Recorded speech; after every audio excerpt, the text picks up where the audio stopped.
Hello, members, and hello to you, Robert Cox. Namaste. Welcome all to the first class of the first course of the School of Sacred Mysteries Master Program in Alchemy at the End of Time. I am your host, Deborah Bell Foreman.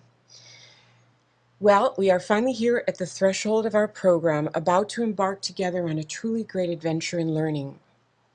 Before we start, I did want to mark this beginning with a moment of conscious awareness as we set out, and with an expression of gratitude for the opportunity to learn esoteric philosophy and metaphysics, not from an academic teacher who is describing it, analyzing it, categorizing it, and trying to understand it from the outside in, but from a disciplined and dedicated practitioner whose meditative life and its fruits has allowed him to marry erudition with direct intuitive cognition, productive of remarkable insights and a genuine synthesis of consciousness and physics.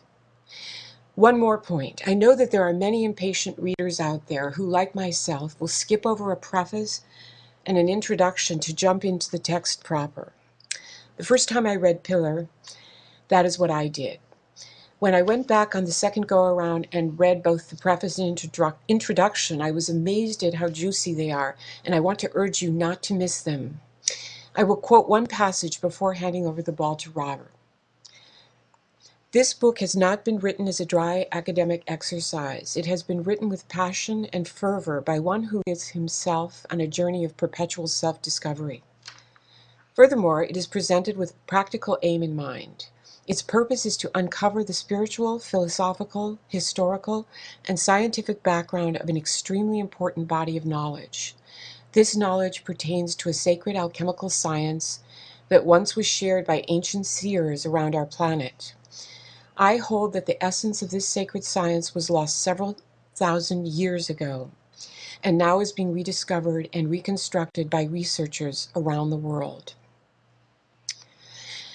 If you stay with these classes through a full year, you will be among the first people to be exposed to and to understand some of the deepest secrets that have been kept for millennia by the privileged members of the underground stream about the relationship of matter and consciousness, and will look back at this beginning with a sense of accomplishment and great satisfaction.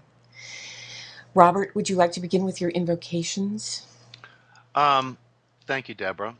Yeah, I was thinking to start the course with an invocation, which is really a recitation of what was considered the first piece of knowledge in the Vedic tradition, which corresponds to the first verse of the Rig Veda.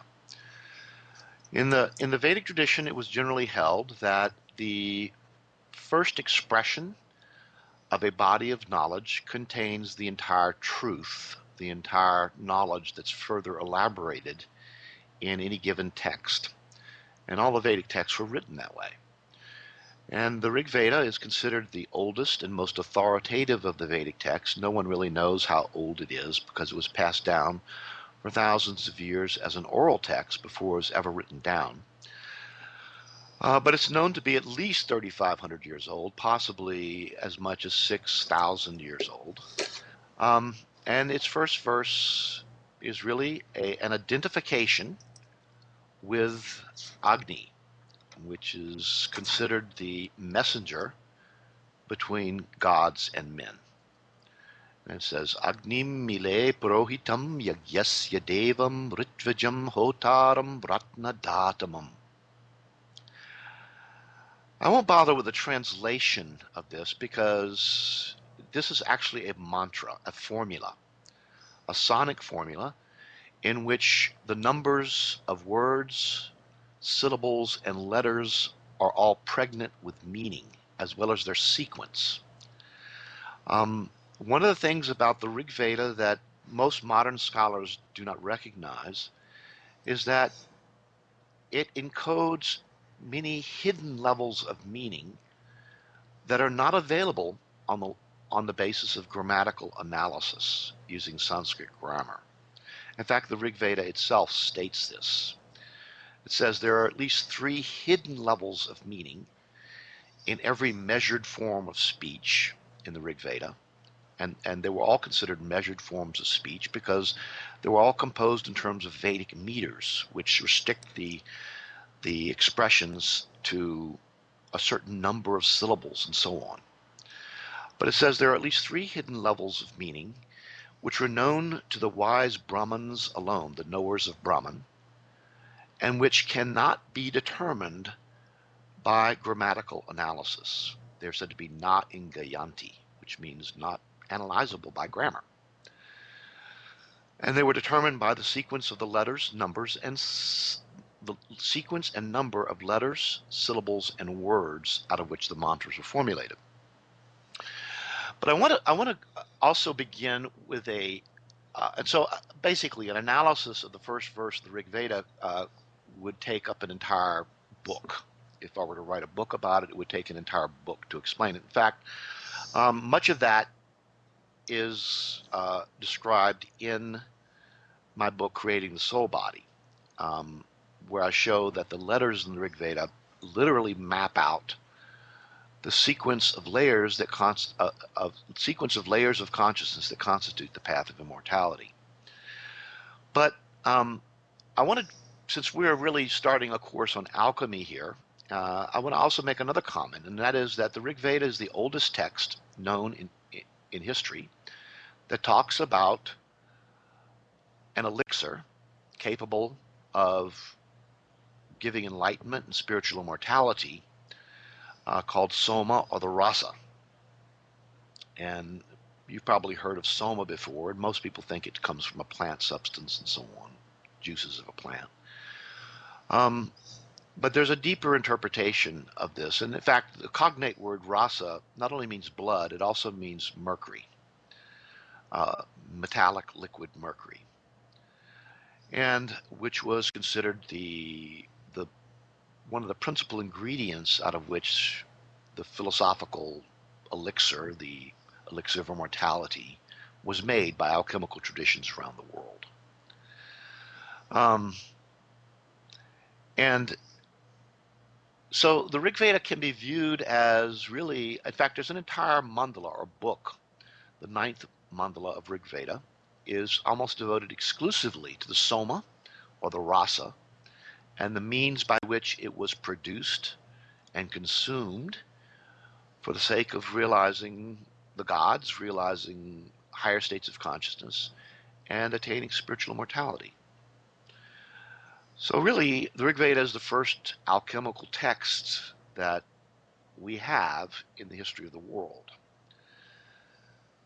In this regard, in the Western tradition, the oldest and most authoritative of the alchemical texts in the Hermetic tradition was considered the Emerald Tablet, or the Smaragdina, the Tabula Smaragdina in Latin. And it starts also with a very important passage, which states, and I'm quoting, "That which is below corresponds to that which is above, and that which is above corresponds to that which is below, in the accomplishment of the miracle of one thing." And that one thing, as a side comment, is the act of creation. And then it goes on to say, "It is the father of every completed thing in the whole world." It meaning the correspondence between that which is above and that which is below is the father of every completed thing in the whole world. Now I want to compare this passage, which is considered the oldest and most authoritative of the Hermetic texts, with another passage taken from the Rig Veda, written some thousands of years prior, thousands of miles away, which is considered the oldest and most authoritative of the Vedic texts.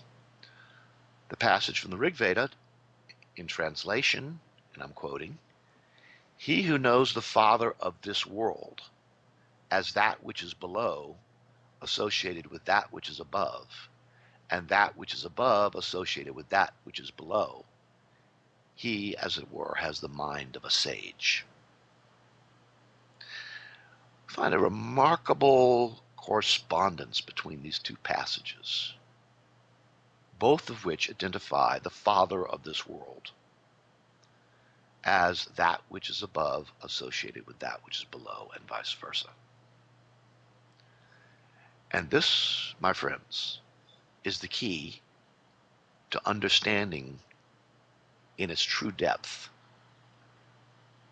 the relationship between consciousness and matter, which is the essence of the science of alchemy.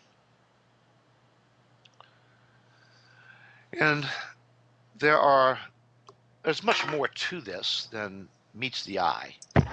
And the concept of above and below um, is really the relationship between heaven and earth. It's the relationship between the macrocosm and the microcosm. It's the relationship between that aspect of the Supreme Self, which is bigger than the biggest, and that aspect of the Supreme Self, which is smaller than the smallest. And these can be compared to infinity and point in its most absolute form. And in the Vedic tradition, these were called Atman, the infinite self, and Jiva, the point self. And these were considered to be identified with one another, such that the Atman, which represents the field, the unbounded field of pure consciousness, adopts a point of view in order to know itself. And that point of view was called the Jiva, the individual self or the individual soul. But when the unbounded field of pure consciousness adopts a point of view to know its own unboundedness, it becomes an individual self while remaining a universal and infinite self. And that individual self was called the Kshetragya, which literally means the knower of the field. Kshetra means field, and Gya means knower. So the point value of consciousness was the knower of the field. It was the knower of the self, the infinite self. And it knew the infinite self as its own self. And so you have a self or a relationship between infinity and point, which is the relationship between the unbounded infinite self and the point-like self, both of which are described as aspects of the same supreme reality, which is both bigger than the biggest, Mahato Mahiyan, and smaller than the smallest, Anor Aniyan in Sanskrit. That is the starting point from which everything else is created. It is the father of every completed thing in the whole world. It is that which is above, which is infinite, and that which is below, which is infinitesimal, associated with one another in mutual correspondence, in mutual identification, which gives rise to everything that exists in between point and infinity, in between the infinitesimal and the infinite, which consist of the entire creation. The mechanics of that are elaborate and detailed, and I won't go into it at this stage in our discussion. But the point is that what the Vedic seers and the Hermetic sages were talking about in these opening passages to these important passages in their most authoritative texts, was a fundamental principle that everything that exists in creation is created as a balance between that which is above and that which is below. It's a balance between the macroscopic realm of heaven and the microscopic realms of earth. And we as human beings are born symbolically in the middle of the relationship between point and infinity. We're born with our feet planted on the earth and our heads soaring in the sky, in the heavens. We're the link between heaven and earth. We're the link. Our consciousness, human consciousness, is the link between the infinite and the infinitesimal. It's the balance point. We are the balance point between that which is above and that which is below. And we reflect that relationship in our bodies, our minds, and in our consciousness. And as a result, as the Bible tells us, we are created in the image of God. We're created in the image of the Father. Because we embody that balance, correspondence between that which is above and that which is below. And being created in the image of the Father, we have the potential to function as co-creators on earth. Co-creators with the Creator. And that gives human beings the ability to engineer nature, to fulfill our desires and intentions.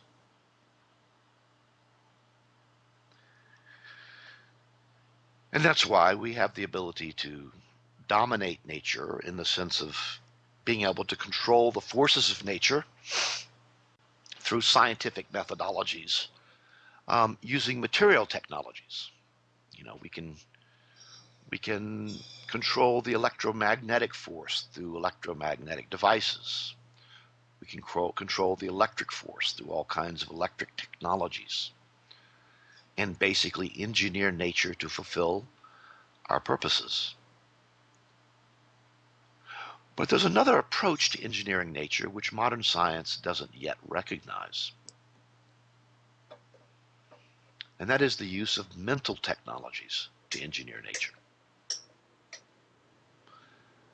By mental technologies, I mean literally mental techniques to engineer nature. To cause the rains to come on time, to cause the seasons to operate properly, to cause the flora and fauna of the earth to flourish, and to cause human society to function as a coherent, harmonious whole. These techniques were known in ancient times. They were practiced both individually through various mental techniques of meditation and so on. They were also practiced collectively in the form of large sacred rituals that were organized by the sages and seers of these ancient civilizations, the first civilizations on Earth. Of course, much of that has been lost over time. The science of it was lost over time because it is science. It is a scientific process which allows consciousness to influence matter, to influence not only matter, but the forces that govern matter as well, force and matter, governed by consciousness. Just as we can govern force and matter using material technologies, the ancients knew how to engineer nature using mental technologies. It's the old mind-body dichotomy, which is not really a dichotomy at all, because we experience nature within our mind. And the source of both the mental impressions that are created in our mind from our sensory experience and the objects of the world as they exist in reality outside of our mind are both supported by the same underlying field of pure consciousness, which is really the subjective essence of God, the Creator, the Father of the whole world. So, one of the aspects that we have in engineering nature, one of the practical aspects of this ancient science was alchemy. And alchemy is all about the relationship between consciousness and matter. It was all about, and it is all about, waking up the conscious nature within matter. It was all about removing the veil of ignorance, the veil of tamas, which is a Sanskrit word. One of the three fundamental qualities of nature is called tamas, translated directly as inertia. The modern scientific word for it is mass. Removing the veil of tamas from matter allows consciousness to shine through. It also removes the veil of mass from matter.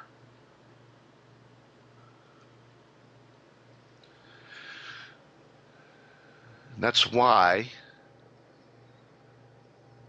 those who consumed the elixir or who produced it naturally within their bodies, according to the ancients, the elixir can be produced naturally. The human body is a natural alchemical vessel in which transmutations can take place through the agency of consciousness.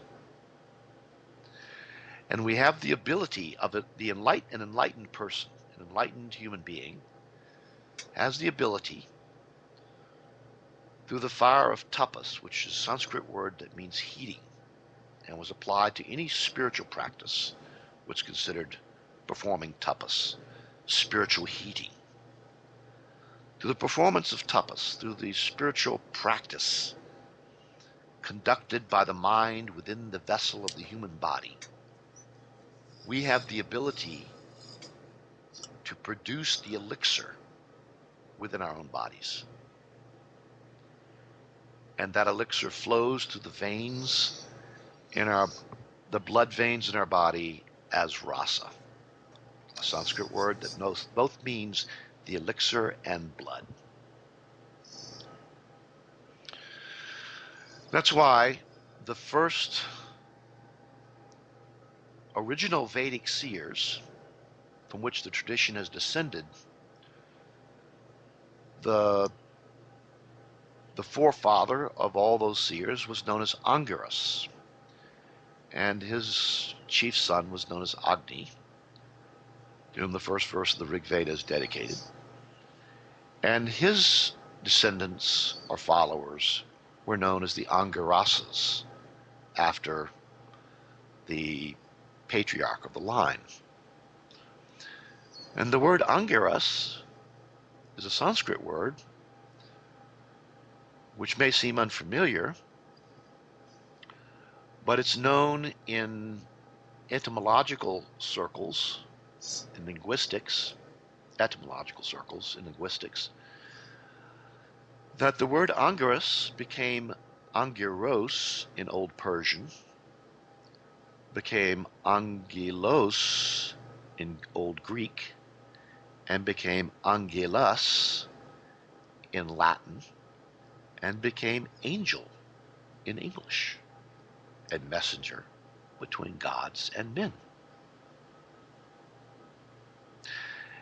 And the derivation of that word in Sanskrit comes from Angir, which means limb, and rasa, the elixir of immortality. The Angirasas, the followers or descendants of Angiras, who played the same role in the Indian subcontinent that the Shimsu Hor, the followers of Horus, played in Egypt.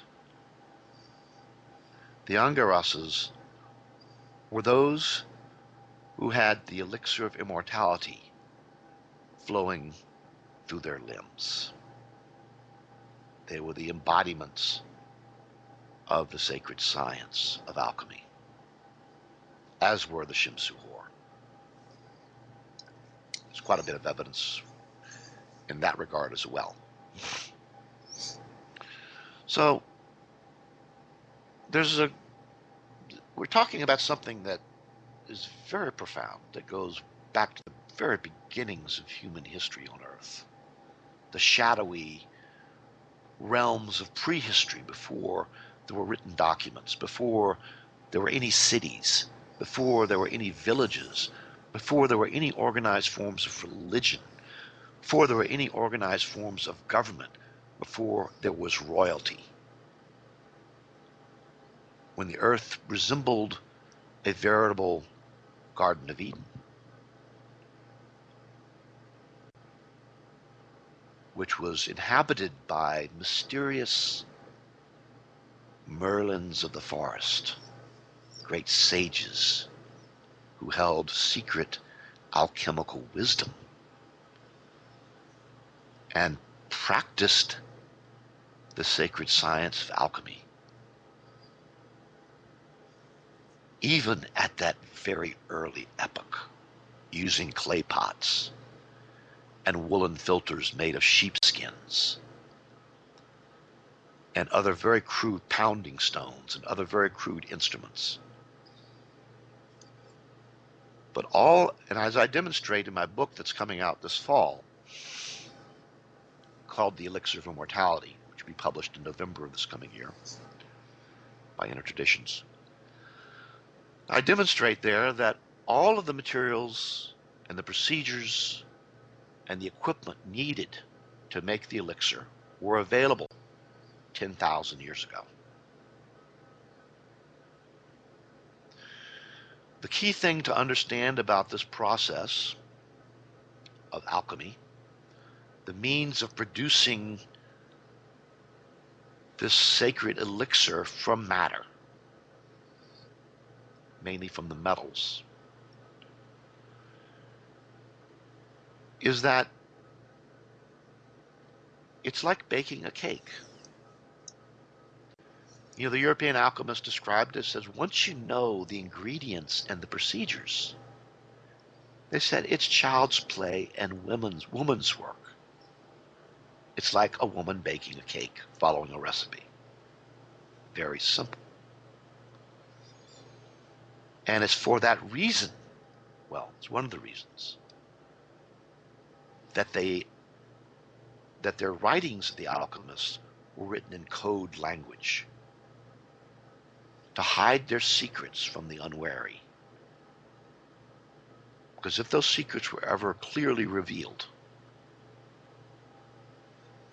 what was considered the great work, the magnum opus, would be seen as nothing more than child's play and woman's work. Because it is very simple, it involves low-tech procedures and methodologies that requires nothing more than it could all be done with some clay pots and a wood fire. Of course, today, and even in medieval Europe, the alchemists employed more sophisticated methods. They used furnaces and athanors and glass vessels and so on. But in the earliest periods, none of those things were available and they weren't needed. There are ways of doing it, and extremely simple and very crude, but produces the effect. In this regard, the Angirasas were known as the performers of the 9 or 10 months rite. A ritual in which they would sit around the soma vessel, the vessel that enclosed the ingredients out of which the elixir was made. They would sit around the vessel and meditate and chant for 9 to 10 months while the elixir was being born in the vessel. It's exactly what the European alchemists, the same time frame for the production of the elixir. Once the materials are put into the hermetically sealed vessel, they're supposed to remain in there without the laying on of hands for 9 to 10 months, being subjected to the gentle flame of the fire. And the work in the vessel was said to be conducted by God, just as the work in the female womb, which gives birth to a human child, is conducted by God. Just as the work, of planting a seed in the ground,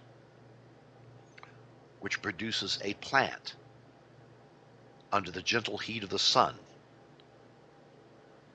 is the work of God. They considered it a completely natural process, a process in which human beings were playing the role of co-creators.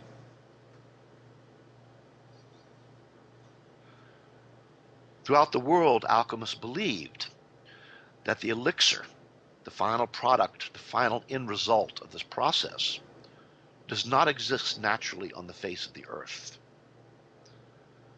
but that the potential is there in the earth for the production of the elixir, and that all they were doing was using art and science to speed up the evolutionary process of nature so that matter could obtain its apotheosis as the most spiritually developed form of matter that exists in the universe. I'm talking about a type of atom, a type of matter, in which the veil of ignorance, the veil of tamas, has been removed, so that its inner conscious nature shines through, so that it becomes a source of consciousness, an enlightened atom, if you want to say it, a guru atom, if you want to say it, an atom that is fully awake to the reality of the self. And when those atoms are ingested, taken into the human body, they wake up like a guru that has disciples. These guru atoms go into the body and enlighten the other atoms in the body. And this means that the veil of ignorance in the body itself begins to be removed, and the human being. Our recording got dropped and we're picking up where we left off. Go ahead, Robert. So we're talking about how the atoms of the elixir function when they're in the body. And the point is that they do not function as chemicals. They don't interact chemically with the chemical substrates of the body. They're chemically inert. They interact with the other atoms through physics. Really, it scarcely can be called physics. It's more like metaphysics,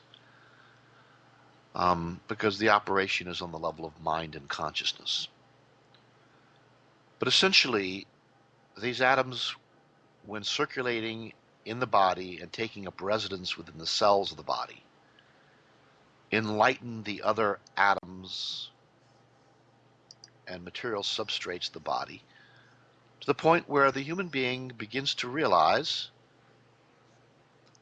that the physical material body itself is nothing other than a form of consciousness. The ancients believed that the reality of a thing, which is at the beginning and the end, must pervade all the stages between the beginning and end of that thing. And they held that everything begins in consciousness and ends in consciousness, and in between we have the appearance of a material world, a material body that is actually a crystallized form of consciousness. And by removing the veil of ignorance from the body, from matter, human awareness has the ability to see that reality, to see that the body itself is just a crystallized form of consciousness. And based upon that, cognition of the connection between consciousness and matter, really, the whole science of alchemy comes out of that cognition. The whole science of alchemy comes out of that understanding of the relationship between consciousness and matter, how consciousness assumes the form of matter and how matter can reassume the form of consciousness. Now the key, the link, and this is where we start moving into Pillar of Celestial Fire. The key or link between consciousness and matter is what the ancients called, well, in modern language it would be called life force, subtle energy or subtle matter, because it really transcends the distinction between radiant energy and matter. It's literally mind stuff. In Sanskrit, this is called chitta, which literally means the reflection, ta, of chit, pure consciousness, in the material creation. Chitta is thus different from chit. But chitta, in the Japanese tradition, is called ki. In the Taoist tradition, is called chi. It's the subtle stuff out of which the yin-yang principle was formed. It's the subtle life force that is symbolized by the two serpents wrapped around the central rod of the caduceus of Mercury. The Ida is known in Sanskrit as the Ida and the Pingala, which are the two currents of subtle energy that wind around the spine, going up to the third eye, the spiritual eye, and then blossoming in the brain. The blossoming is compared to 1,000-petaled radiant lotus, which is dripping with nectar, the nectar of bliss. But much of the Pillar of Celestial Fire is focused upon the subtle energy, subtle matter, mind stuff, however you want to describe it, which is the link between pure consciousness and matter. And this stuff is not known in physics. Well, I take it back. There is a candidate for this substance in quantum theory. Quantum theory goes through and basically categorizes and classifies all the possible elementary particles that can exist, at least in principle, in nature. And these atoms the elementary particles are classified in terms of their quantum spin, their intrinsic spin angular momentum, which you don't really need to understand what that represents, but you can think of it as like a spinning point, kind of.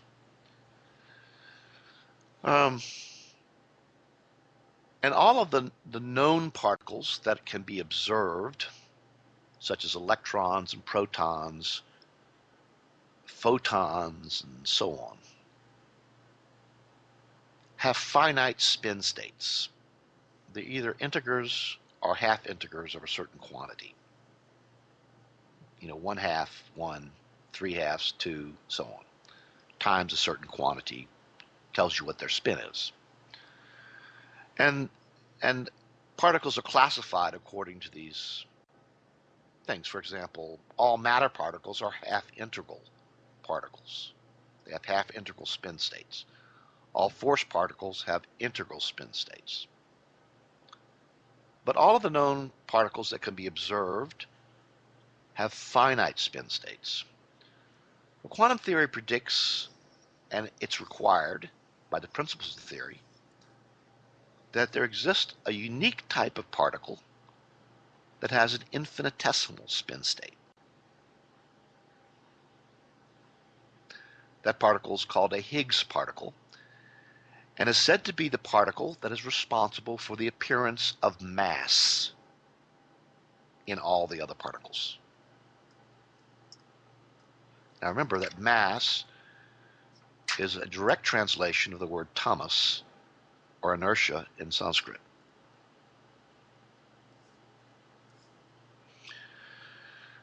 And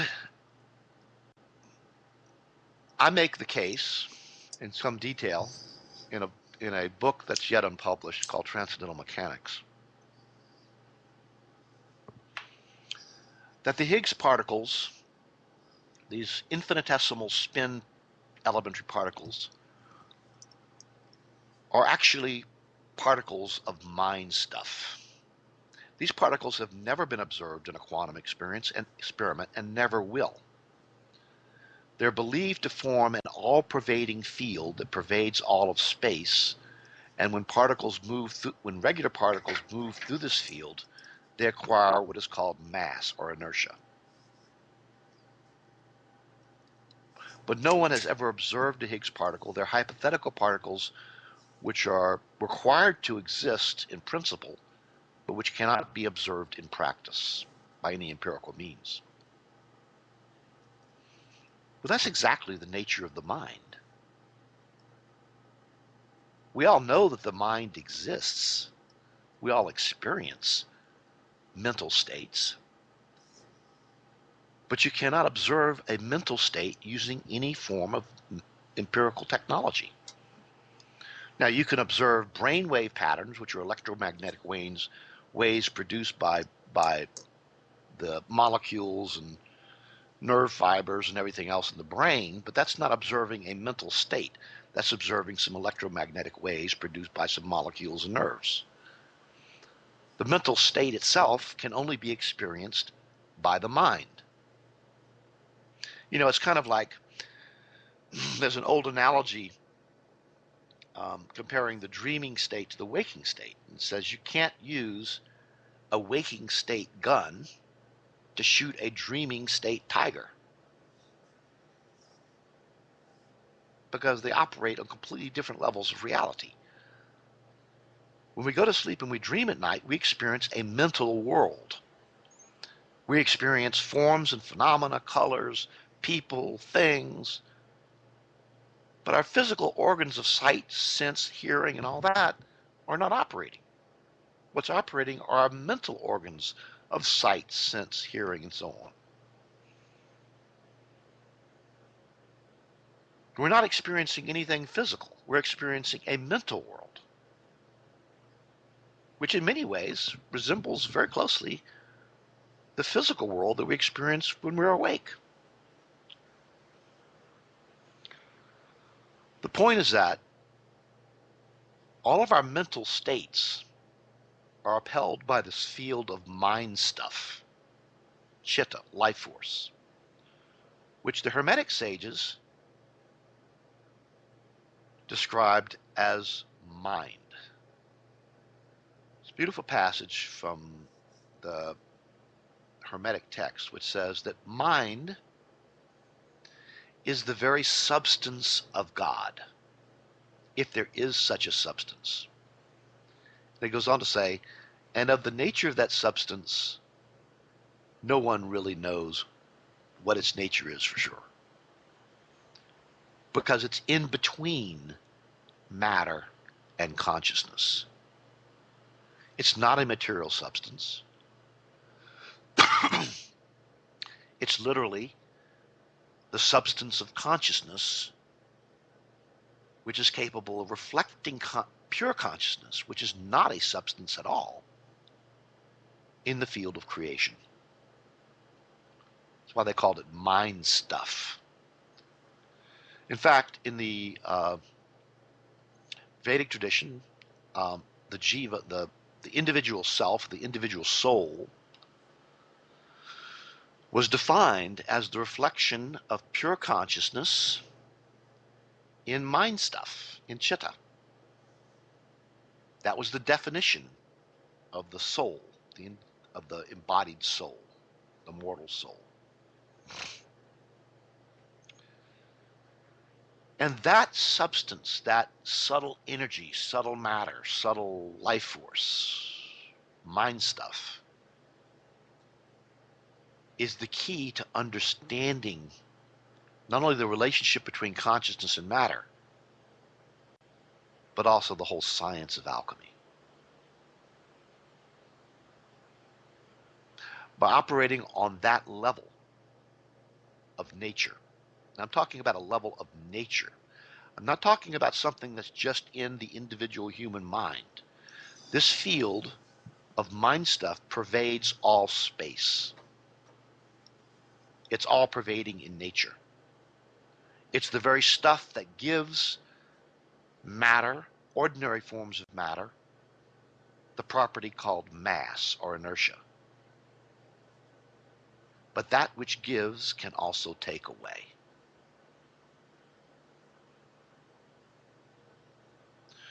When the field of chitta operates in one way, it gives matter the appearance of having mass or inertia. When it operates in another way, it takes away that appearance so that consciousness itself can shine through. It has the potential to remove the veil that makes matter, quote, matter. And by removing that veil, matter becomes spiritualized, it becomes conscious, it becomes awake to its own reality as consciousness. But there's more to it than that. You know, every elementary particle in creation is associated with a spin. In fact, the particles are classified according to their spin states. But it goes beyond that. Every atom in creation consists of a nucleus around which electrons orbit. It's a spinning system. It's a rotating system. You go to a larger scale of reality, the solar system. Every star or sun in creation has planets that are rotating around it. In fact, you know, as of today, you know, astronomers have determined that have located about 300 different planets on other solar systems, have identified about 300 different planets on other solar systems.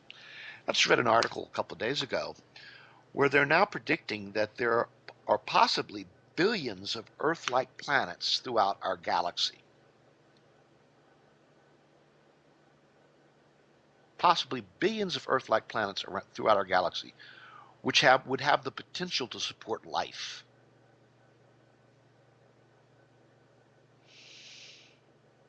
All of these solar systems are rotating systems. Go to a larger scale of reality. The galaxy, which consists of some 200 billion star systems, all of which are in some state of rotation around the center of the galaxy, like a planet rotating around the sun. Go to a larger scale of reality, the visible universe taken as a whole. There, the galaxies are rotating and moving around the hypothetical center of the universe, if there is such a thing. And according to the ancients, there is. What do these rotating systems on all levels, which are basically rotating forms of matter, have to do with subtle life force?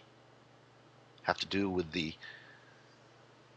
creation of this mind stuff?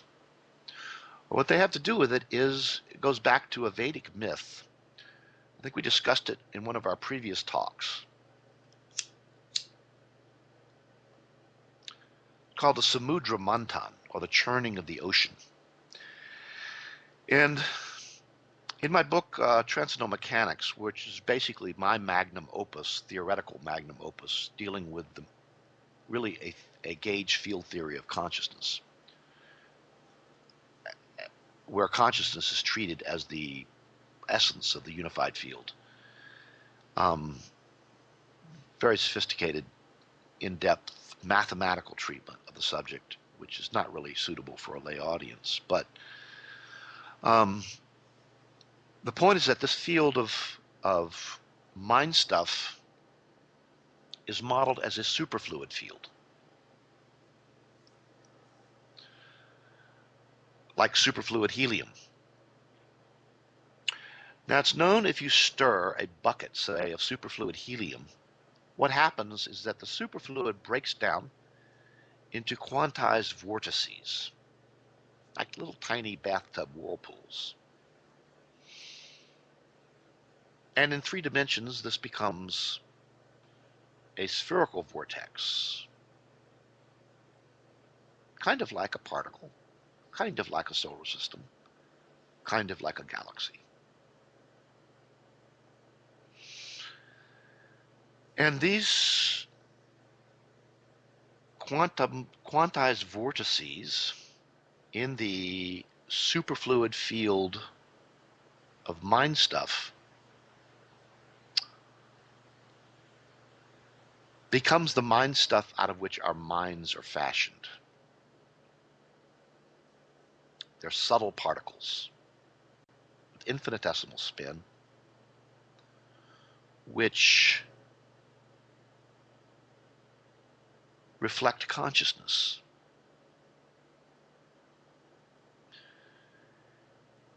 And that is the link between the field of pure consciousness, which can be compared to a superfluid field of pure consciousness, and ordinary particles, ordinary forms of matter and force.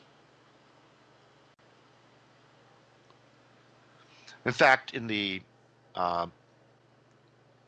philosophy called Sankhya, which means enumeration, which is a fundamental philosophy in the Vedic tradition, the particles of chitta, mind stuff, all other particles are said to be fashioned out of those particles.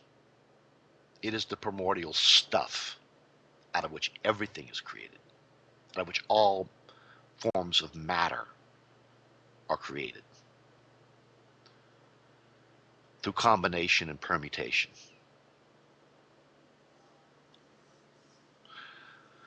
So when you break down matter, ultimately it turns out to be nothing but mind stuff. It's just a congelation, a crystallization of mind, which in turn is but a crystallization, a condensation of consciousness. And it's all produced by churning the ocean of consciousness. By churning the ocean of consciousness, stirring the ocean of consciousness, these quantized vortices, which are particles of mind stuff, automatically emerge as if out of nowhere. But they're not coming out of nowhere. They're coming out of the superfluid field of pure consciousness. When they emerge, they're created, so to speak. And that is produced by rotating on a microscopic technical level, stirring the ocean of consciousness is accomplished by rotating forms of matter in the vacuum of empty space, which is actually filled with consciousness. This means that every elementary particle, ordinary elementary particle, every atom, every solar system, every galaxy, the universe as a whole, is literally a generator of mind stuff, a generator of life force, a generator of that which links consciousness and matter. It's like the snake biting its own tail. That which is produced from the churning process acts back upon its own source to produce more churning, to produce more life force from which additional forms of matter can be created and grown.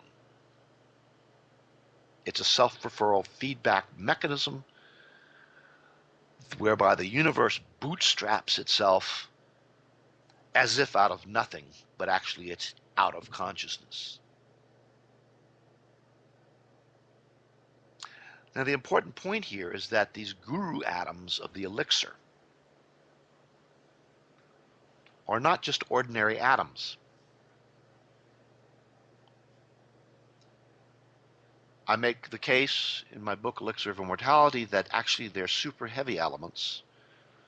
And what I mean by that is that they contain a nucleus that is on the order of atomic number 114 or 115. So there are hundreds more nucleons in the nucleus than in an ordinary stable atom.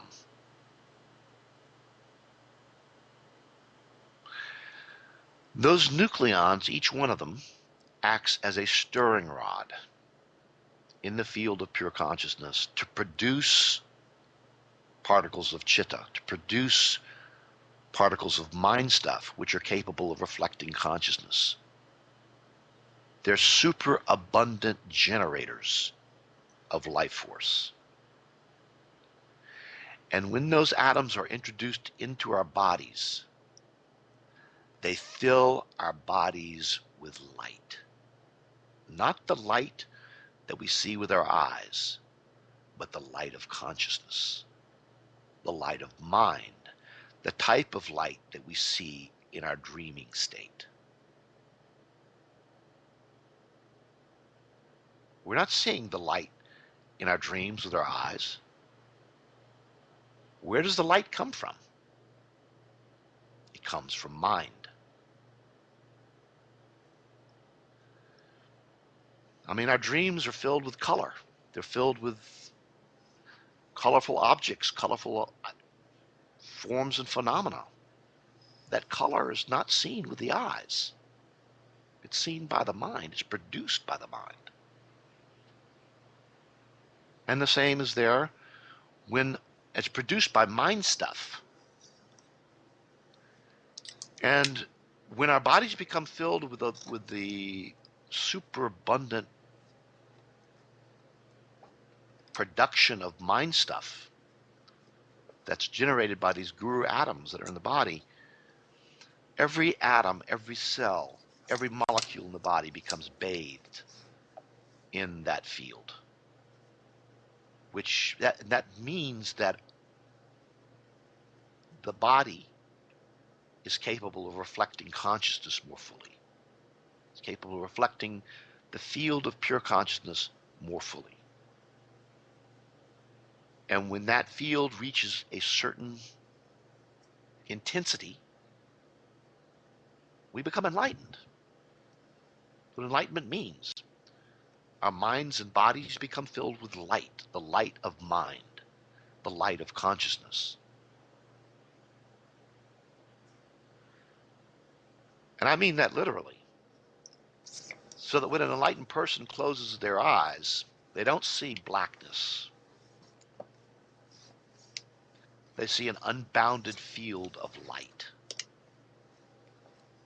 The light of consciousness, the light of the world. the light that's described in the opening passage of the book of John as the light of men, which is the life of God.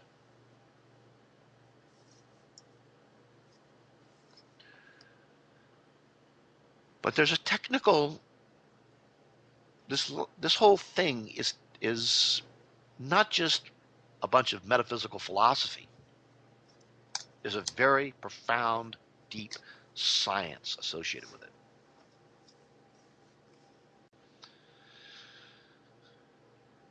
And the science is directly connected to the nucleus of the atom and the ability of the nucleus to produce life force when it's in a high spin state. Or even in an ordinary state, it produces life force, but it produces much more when it's in a high spin.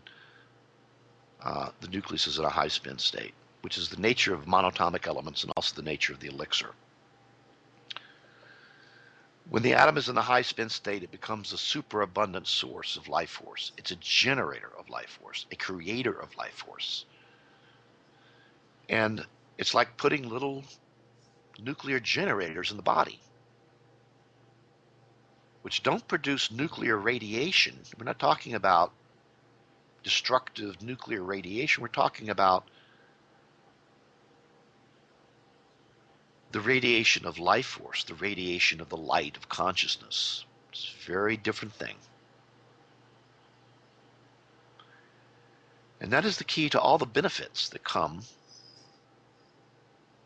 from consuming or ingesting the elixir, is the field of life force that's produced in the body, which is capable of reflecting more consciousness, capable of reflecting more intelligence in the body. And that means that the field of life force is capable of repairing defects in the DNA, capable of organizing the body to purge itself of toxins, to heal itself, to repair itself, to regenerate itself. That's why those who consumed the elixir were said to have very, very long lifespans. You know, in ancient times, if you go back and look at the Vedic tradition talks about sages living for thousands of years in a physical body on Earth. Not just 120 years or 100 years, but thousands of years. I mean, even if you look at the biblical patriarchs described in the book of Genesis, which, according to the Jewish calendar, goes back to a period of around 6,000 years ago, starting around 4000 BC, which is not that long ago in the overall scheme of things. The biblical patriarchs is described as living for hundreds of years. You know, was Methuselah supposed to live for what, 980 something years? But all of them lived for several hundred years at least. I mean, even in the time of Abraham, which was 1900 BC approximately, his father Terah was said to have lived for 245 years. Now, why is that? Well, according to the medieval alchemists of Europe, who wrote elaborate commentaries on the book of Genesis, deciphering its profound alchemical secrets, the Hebrew tradition was actually a tradition of alchemical priests originally.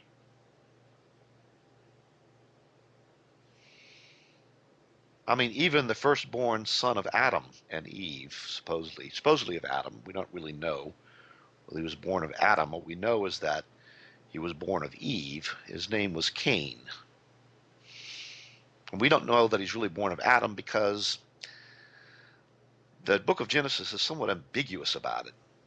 It says that Eve conceived Cain by the help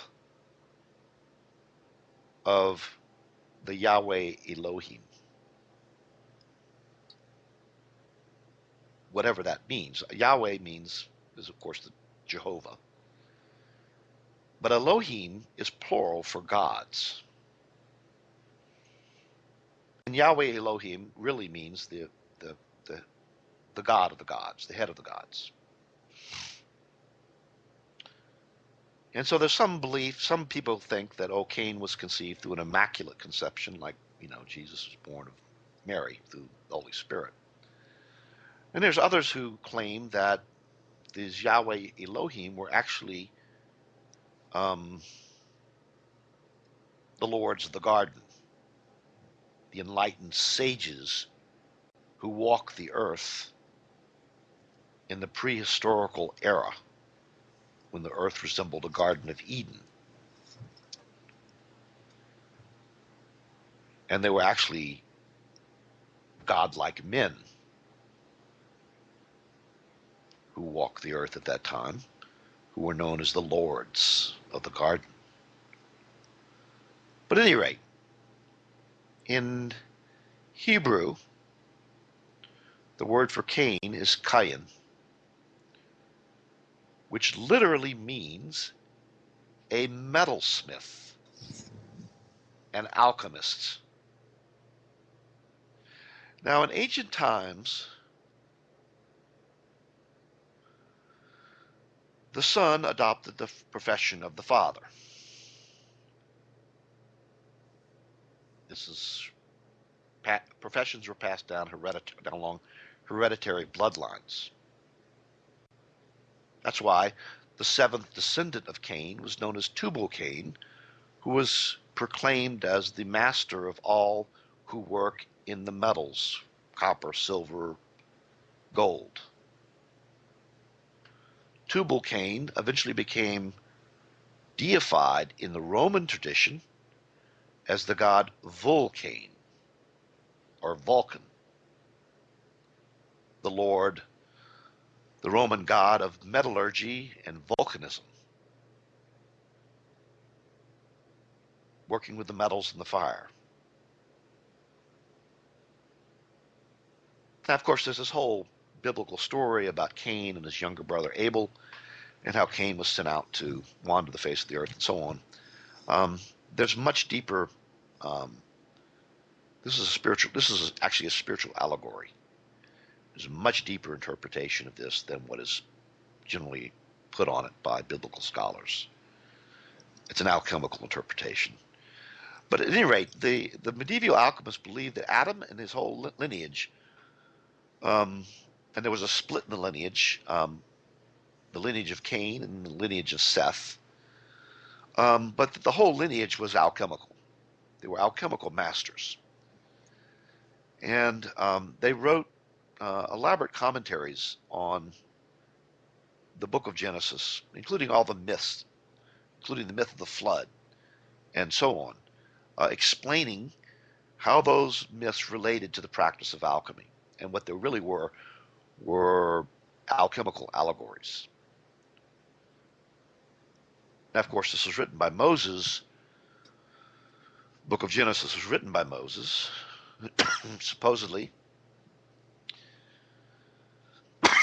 who had been educated in Egypt. And I think we discussed this in our last preliminary talk, how Moses delivered the manna to his people. The manna, I believe, was a monatomic form of copper, which indicates Moses was quite an adept in the alchemical secrets himself. And therefore, it makes sense that he would encode those secrets in the book of Genesis, creating a myth that presents a history, yet also encodes a secret science, a spiritual science, science about the relationship of consciousness and matter, and how that science can be used to bring about enlightened human beings.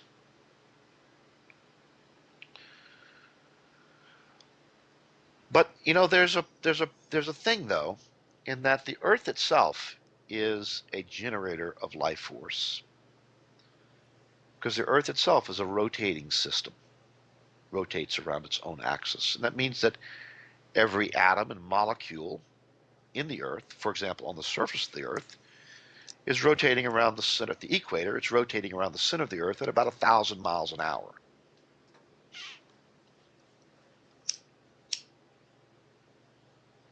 This follows from the fact that the circumference of the Earth at the equator is about 24,000 miles. And it takes 24 hours for a complete rotation. So, a person standing on the surface of the Earth at the equator is rotating around the center of the Earth at 1,000 miles an hour. Now, it looks like we're just standing still on the surface, but actually we're not. We're spinning around the surface of the Earth.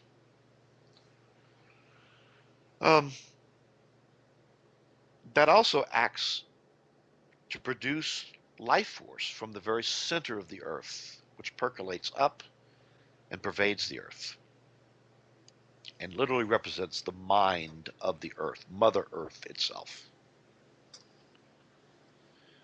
Every form of matter in existence. The Hermetic sages had a beautiful understanding of this. They called the universe the cosmos and considered it to be a great god. And they said that there is nothing in the cosmos, nor has there ever been anything in the cosmos since the very beginning of time, that is not alive. There is no such thing as anything dead in the cosmos.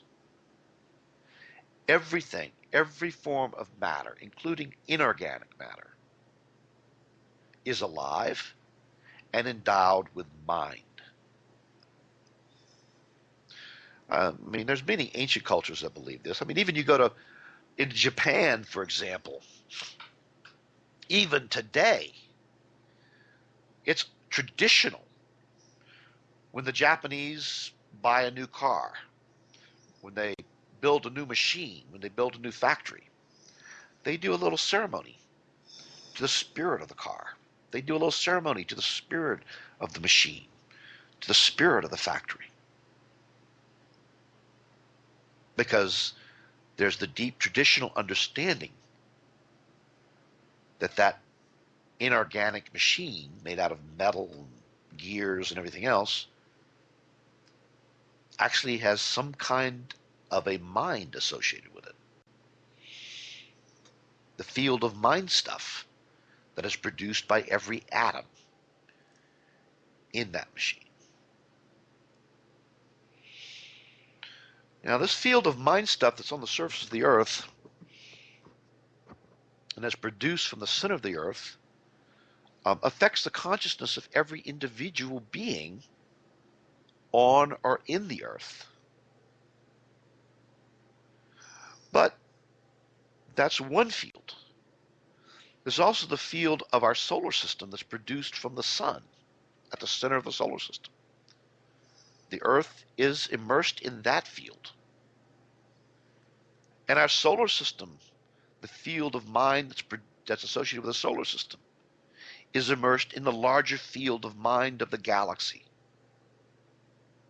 which is in turn immersed in the larger field of mind of the universe, which in turn is immersed in the larger field of mind of what the Vedic seers call the Akshara Brahman, the imperishable, ever-expanding wholeness, which they claimed consisted of an infinite number of universes like our own. So there are many layers of fields of mind stuff that exist in the universe, and even beyond the universe. And these fields are subject to waves, wave phenomena, like a fluid, like waves in a fluid. They're subject to streams, like streams in a fluid. They're subject to vortices, like a whirlpool in a fluid. These are all different modes of behavior that are there in the field of mind stuff. The ancients understood that all these things are connected. Every form of matter in the universe is connected by various rotating streams of mind stuff, which they compared to threads out of which the web of creation is woven.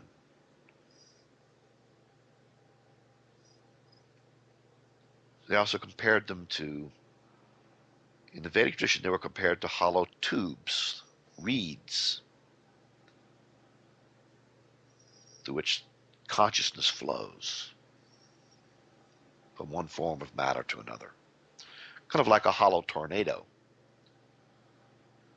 You know, rotating forms of fluid air around a hollow core. It's actually also filled with air, but of a lesser density. So, again, there's a science to all of this. And the thing is that the field of mind stuff is actually imbued with cosmic intelligence. It's literally a reflection of consciousness, a reflection of intelligence. But not individual intelligence. We're talking about cosmic intelligence. I mean, intelligence can be defined as that which enables us to conceive order, coherence, and symmetry in and amongst our ideas. Well, the ideas of the Supreme Being are the forms and phenomena of creation, which are governed, we know, by very profound laws which obey mathematical, precise principles and are literally a reflection of some vast intelligence that enables the whole thing to work like a perfect piece of clockwork precision. And the ancients believed that the earth itself is subject to cycles. And I talk about this in, I think, my third chapter in Pillar of Celestial Fire, the cosmic clock, which literally represents a cycle of the earth undergoing a precessional cycle in its rotation, where the rotational axis of the earth changes its orientation relative to the ecliptic of the sun over a period of about 26,000 years. But the ancients tied that rotational cycle to the rise and fall of mind stuff or subtle energy on our planet, which corresponds to the rise and fall of consciousness on our planet. Now, there are subcycles within the larger cycle. The cycle was mapped out in terms of 24 zodiacal ages, each of which lasts for about 2,160 years. You know, such as the age of Aquarius, which we're about to go into, or on the cusp of, or maybe already in it, depending upon what kind of astronomical theory you buy into. And the ancients believed that these astrological ages, these 24 astrological ages, can be compared to the 24 hours in a day and night cycle on Earth. Except that this cosmic clock, instead of having 24 hours of 60 minutes, you have 24 hours of 30 degrees. And or 24 hours, each hour lasting for 2,160 years. And according to my calculations and interpretations of this, and I've done a historical rectification of this in some detail in my book that'll be coming out here shortly, called The Final Event, Dawn of the Age of Truth,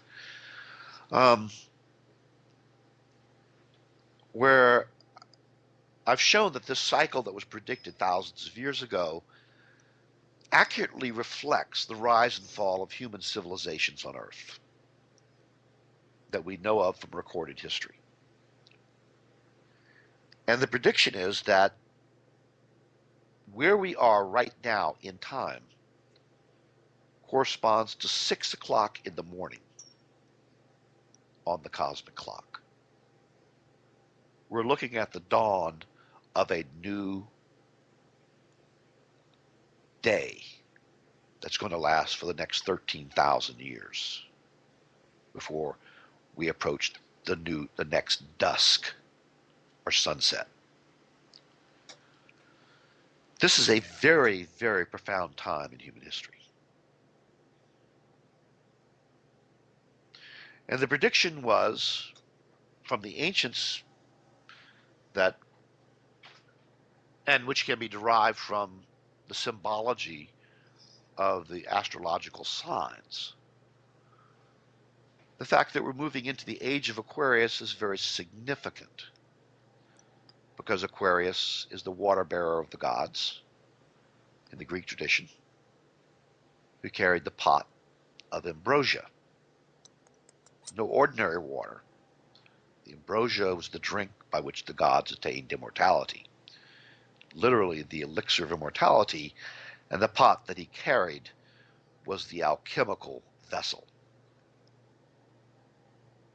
Exactly the same symbology in the Vedic tradition, where the sign of Aquarius is called Kumbha, the pot. And in the Vedic tradition, Aquarius is said to, in Jyotish, which is Vedic astrology, the name of Aquarius is Kumbha, the pot, and it's the pot which was the final product of the churning process, churning the ocean of consciousness. The final culmination was the production of the elixir of immortality, which was delivered in a pot, a kumbha, and which was delivered. It contained the rasa, which the scriptures say both mortals and immortals sought to obtain. So without mincing words, we can say that the age of Aquarius is the age when the science of alchemy, which has been coming on for thousands of years, has gone underground stream, and has largely been lost. The science of alchemy will be not only rediscovered, but that the product of alchemy, the elixir of immortality, will be made available to every man, woman, and child on earth, bringing about a transformation of human civilization society unprecedented in recorded history.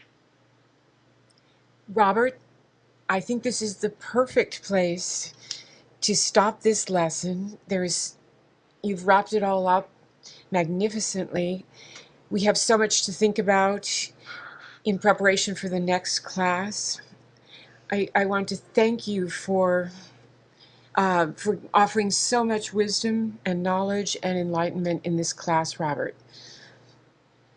Well, thank you, Deborah. It was, as always, a pleasure. Look forward to our next meeting. Likewise.